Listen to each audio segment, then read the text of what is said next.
there. I was going out to do my walking and my talking with keeping it real. I was going to go out by this elk farm, but it was so windy that you couldn't even hear me. So I've got a hands-free device. So I just thought really quickly I would just come on here and talk about repairs. That's kind of what was on my heart for today.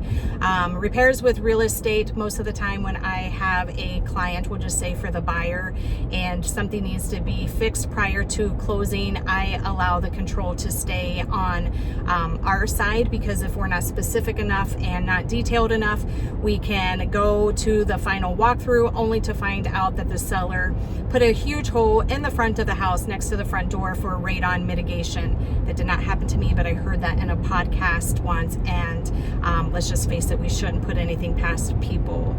And how much the details are so important in the repairs of our life and hearts and relationships. And so, believe it or not, I am the world's worst communicator, and I'm coming from a long way because I am a people pleaser, and we don't want to have conversations because we don't want to hurt the ones that we love. I've never learned on how to communicate properly because out of fear, and so in return, I have become the world's best control freak.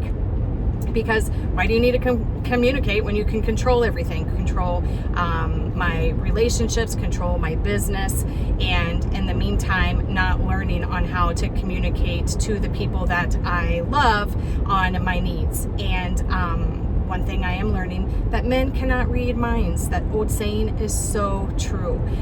Sorry, men, we stink at having communication and telling you what we need. And I do find out that if you're direct, they basically want to do whatever you want them to do. They don't want to not do it for us. We just need to be specific and tell them what we want. And so I just pray, honestly, that we have the confidence to say, as women, the things that we need to say, the things that we want, to not live in fear and not be so controlled because of the stem of the fear, that we can have the courage to be able to not be so fearful. The Lord does not want us to be fearful and afraid. That is not how He made us. And if God is of love, then of course Satan has to be of fear. And why does he not want to ruin relationships? That is what he's here on earth to do, is to ruin our relationships with one another. So just always make sure that you understand what you are fighting. You are not fighting people. We are fighting principalities. And when you are in arguments with things, stop and be very specific on what you're trying to say. Our words matter. Our words do hurt.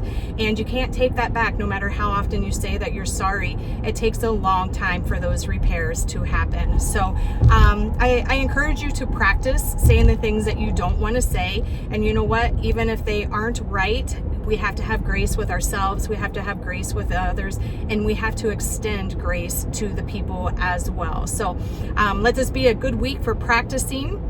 Maybe next week I will share with you something that I practice, and I will look forward to talking to you soon. Have a great night, guys.